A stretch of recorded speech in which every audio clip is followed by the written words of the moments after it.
mudah-mudahan terus dilestarikan budaya Betawi sehingga bisa menjadi budaya yang lebih baik dan bagus ke depannya gitu.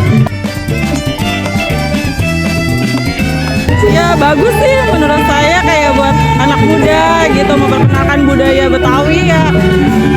Dan ya semoga lebih melestarikan lagi buat anak-anak mudanya.